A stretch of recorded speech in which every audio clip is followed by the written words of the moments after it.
Assalamualaikum warahmatullahi wabarakatuh. Perkenalkan, nama saya Muhammad Abdurrahman, NPM 18.102.02.01.01 dari kelas 4D Manajemen UNP Kediri. Di sini saya akan menjelaskan tentang cara berinvestasi menggunakan analisa teknikal untuk memenuhi tugas akhir semester dari mata kuliah Manajemen Investasi dan Portofolio dengan dosen pengampu Bapak Wahyu. Yang pertama adalah analisa teknikal. Apa sih analisa teknikal itu? Analisa teknikal adalah analisis instrumen yang menggunakan data-data historis perdagangan mengenai harga saham, volume, dan beberapa indikator pasar yang lain untuk memprediksi pengeluaran harga saham dan menentukan rekomendasi keputusan investasi.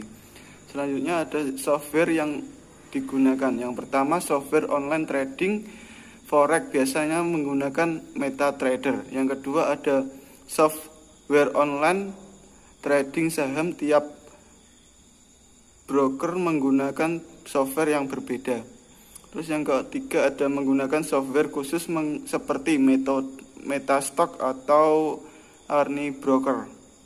Yang keempat menggunakan fitur analisis teknikal secara online di internet, misalnya Yahoo Finance. Selanjutnya ada tujuan analisa teknikal. Yang pertama, mendeteksi tren atau pola yang terjadi dalam perusahaan. Yang kedua, membantu memberikan sinyal beli atau jual. Selanjutnya ada indikator analisa teknikal. Yang pertama, indikator yang digunakan dengan cara menumpukannya atau menggabungkannya dengan grafik harga. Yang kedua, indikator harga yang biasanya ditempatkan di bawah grafik harga. Yang ketiga, ada indikator berbasis volume. Selanjutnya, pengertian saham. Saham merupakan tanda bukti kepemilikan terhadap suatu perusahaan di mana pemiliknya disebut juga sebagai pemegang saham atau shareholder atau stockholder. Selanjutnya, wujud saham adalah selembar kertas yang menerangkan bahwa pemilik kertas tersebut adalah pemilik perusahaan yang menerbitkan surat berharga tersebut.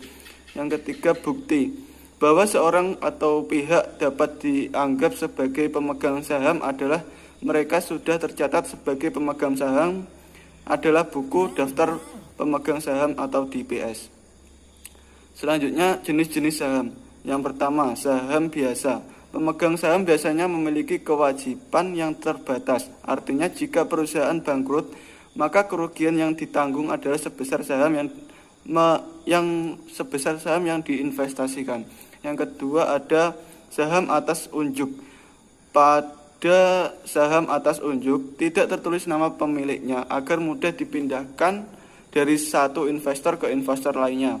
Yang ketiga ada saham preference. Saham ini serupa dengan saham biasa, namun pembayarannya dividen kepada pemegang saham. Preference akan lebih diprioritaskan daripada pemegang saham biasa. Yang keempat ada saham atas nama. Merupakan saham yang ditulis dengan jelas siapa nama pemiliknya, di mana cara peralihannya hanya melalui prosedur tertentu. Manfaat yang diperoleh investor dari investasi saham. Yang pertama adalah dividen. Dividen adalah bagian keuntungan perusahaan yang dibagikan kepada pemegang saham. Yang kedua, capital gain atau loss. Dari investasi saham, investor juga dapat memperoleh capital gain jika harga jual saham melebihi harga belinya. Kemudian penilaian obligasi, yaitu berarti penentuan harga obligasi, atau adapun yang dimaksud dengan nilai obligasi adalah nilai sekarang dari tingkat suku bunga yang akan diterima ditambah dengan nilai jatuh tempo obligasi yang bersangkutan penilaian obligasinya. Yang kedua yaitu jumlah dari waktu dari arus kas yang akan diterima investor, tanggal jatuh tempo obligasi, dan tingkat pengembalian yang digunakan investor. Return atau pengembalian. Return atau pengembalian adalah keuntungan yang diperoleh perusahaan, individu, dan institusi dari hasil kebijakan investasi yang dilakukan menurut R. G. Schock. Return merupakan laba investasi baik melalui bunga atau dividen. Return merupakan hasil yang diperoleh dari investasi yang dapat berupa return realisasi dan return ekspektasi. Return realisasi adalah return yang telah terjadi yang dihitung menggunakan data historis, sedangkan return ekspektasi, return yang diharapkan akan diperoleh oleh investor di masa mendatang. Kemudian ada definisi return dan risiko portofolio. Yang pertama, return atau kembalian merupakan tingkat keuntungan yang dinikmati oleh pemodal atas suatu investasi yang dilakukan tanpa adanya keuntungan yang dapat dinikmati dari suatu investasi. Tentunya pemodal tidak melakukan investasi. Dari Robert Ang 1997. Sedangkan menurut Eduardus Tendelin 2010, return merupakan salah satu faktor yang memotivasi investor untuk berinvestasi dan juga imbalan atas keberanian menanggung risiko atas investasi yang dilakukan. Dari beberapa pengertian return menurut para ahli, maka dapat ditarik kesimpulannya bahwa return adalah tingkat pengembalian atau keuntungan yang diperoleh oleh para investor atas investasi yang dilakukannya. Kemudian ada macam-macam return. Expected return atau return harapan. Return harapan merupakan tingkat return yang diantisipasi investor di masa datang. Kemudian analis return atau return aktual yang akan terjadi. Return aktual merupakan tingkat return yang telah diperoleh pada masa lalu.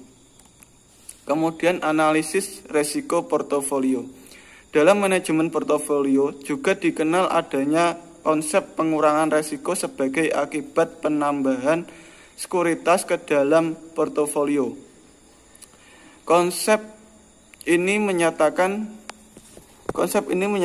bahwa jika menambahkan secara terus-menerus, jika jenis sekuritas ke dalam portofolio kita, maka manfaat pengurangan risiko yang kita peroleh akan semakin besar sampai mencapai titik tertentu di mana manfaat pengurangan tersebut mulai berkurang. Secara umum, karakter risiko dibagi menjadi 3 bagian, yaitu yang pertama, risk avoider atau takut terhadap risiko. Karakter investor seperti ini sangat berhati-hati dalam mengambil keputusan, cenderung menghindari risiko, namun hampir semua investor adalah bertipe penghindar risiko. Dalam artian mereka tidak ingin menanggung risiko yang akan timbul di kemudian hari dalam bentuk kerugian. Yang kedua ada risk indifference. Bagi investor yang berkarakter seperti cenderung memiliki kehati-hatian yang tinggi, bagi kalangan pebisnis karakter seperti ini secara ekstrim disebut sebagai tipe ragu-ragu. Kemudian risk seeker atau risk lever.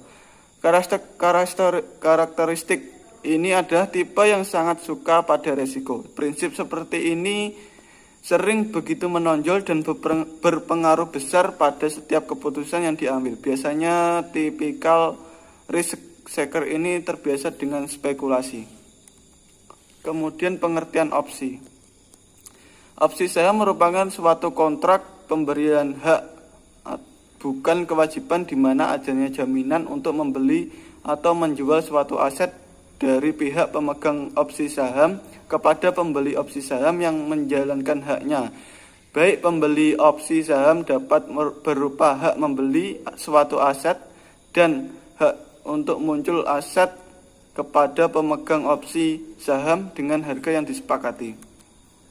Tipe kontrak opsi jual yaitu suatu tipe kontrak yang memberikan hak kepada pembeli opsi untuk menjual atau output kepada penjual opsi sejumlah lembar saham tertentu pada harga tertentu di dalam jangka waktu tertentu.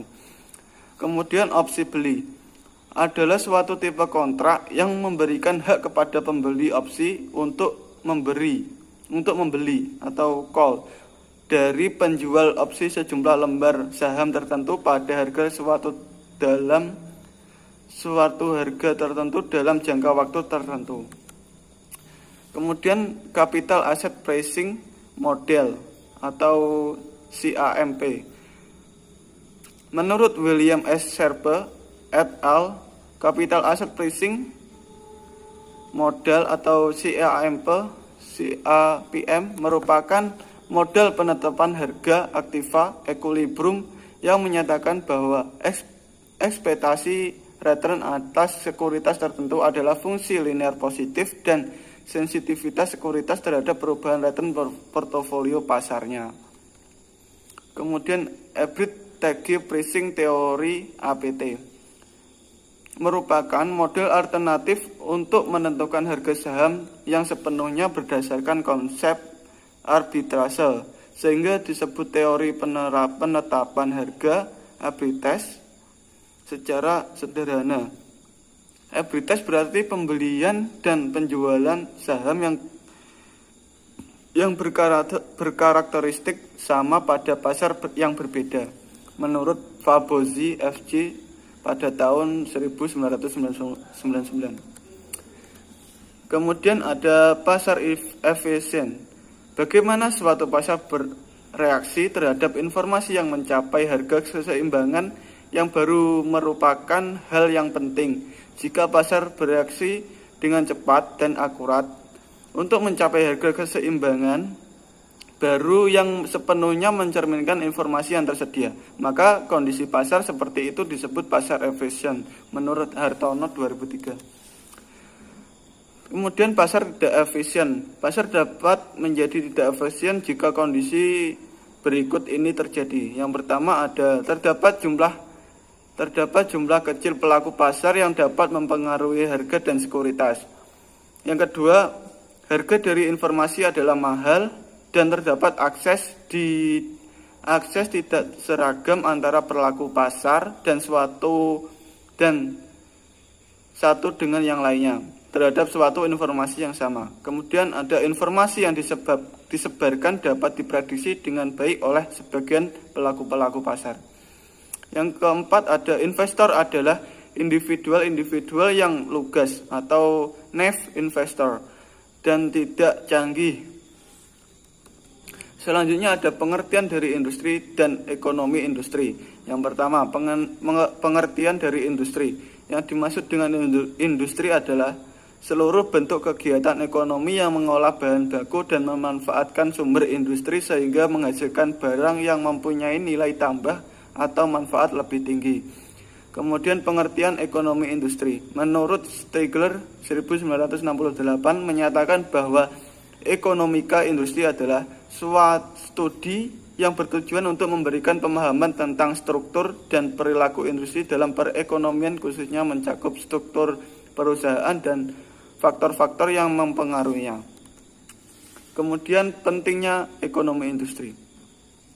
Pentingnya ekonomi industri, yang pertama adanya ide industrialisasi sudah ikut mengurangi kesenjangan. Yang kedua, meningkatkan persaingan antar perusahaan untuk merebut hati konsumen. Pendekatan struktur perilaku kinerja pasar industri menggunakan paradigma struktur conduct performance atau SCP. Komponen struktur perilaku dan model kinerja bagi organisasi meliputi yang pertama kondisi pasar, permintaan atau penawaran, yang kedua struktur pasar, yang ketiga perilaku pasar, yang keempat kinerja, dan yang kelima kebijakan pemerintah. Selanjutnya adalah struktur pasar dan kondisi utama. Yang pertama ada price competition atau persaingan harga, adalah suatu bentuk persaingan antara para pemasok yang bertujuan untuk menarik para langganan dengan menawarkan suatu produk pada tingkat harga atau price yang lebih rendah daripada harga para pesaing. Persaing harga terutama bermanfaat bagi para konsumen sejauh hal tersebut menghasilkan pengembangan harga yang konsisten dengan biaya real dari penawaran produk tersebut dan berusaha untuk meningkatkan efisiensi alokasi sumber daya dari pasar dengan menghilangkannya biaya-biaya para pemasok yang tinggi dan tidak efisien dari sudut tertentu. Yang kedua ada product positioning atau yang dalam bahasa Indonesianya diartikan sebagai penentuan posisi produk atau pemosisian produk adalah suatu strategi yang mampu menciptakan persepsi konsumen terhadap segmen sasaran terkait sifat produk dan pemanfaatan yang akan diperoleh dari pembelian terkait produk tersebut. Itu artinya product positioning adalah pemilihan posisi target pasar yang akan ditempati oleh produk barang ataupun jasa. Nah, product positioning ini sangat erat kaitannya dengan segmen pasar yang nanti akan dipilih oleh investor. Kemudian ada advertising. Pengertian advertising adalah suatu penyajian materi atau pesan secara persuasif kepada masyarakat melalui media massa yang bertujuan untuk mempromosikan produk ataupun jasa yang dijual oleh perusahaan. Advertising adalah jasa periklanan yang berguna untuk mengekspresikan peluang sekaligus mendramatisasi produk yang dijual oleh perusahaan melalui penggunaan percetakan dengan desain dan warna yang berseni supaya dapat menarik perhatian konsumen atau pelanggan. Advertising merupakan media yang sudah tersebar luas yang dapat memungkinkan produk yang dijual oleh perusahaan dapat terjual dan dipesan berulang-ulang oleh konsumen. Yang terakhir ada product development. Product development adalah proses pengembangan secara lengkap dan menyeluruh dalam rangka menghasilkan sebuah produk baru atau untuk meningkatkan kualitas produk yang sudah ada. Melihat persaingan bisnisnya sudah semakin kompetitif di era digital seperti ini, para pemilik bisnis harus terus-menerus mencari ide-ide segar untuk meningkatkan kualitas produknya. Salah satu strategi yang perlu Anda pertimbangkan untuk memenangkan persaingan ini adalah dengan melakukan product development itu sendiri. Selanjutnya ada alat analisis alternatif dalam ekonomi industri. Yang pertama, cakupan dan intensitas kompetisi. Yang kedua ada ancaman dari pesaing potensial. Yang ketiga, ancaman dari eksistensi produk pengganti. Ada daya tawar pembeli dan daya tawar pemasok. Ya. Demikian pembahasan dari saya. Bila ada ucapan yang salah, saya mohon maaf. Wassalamualaikum warahmatullahi wabarakatuh.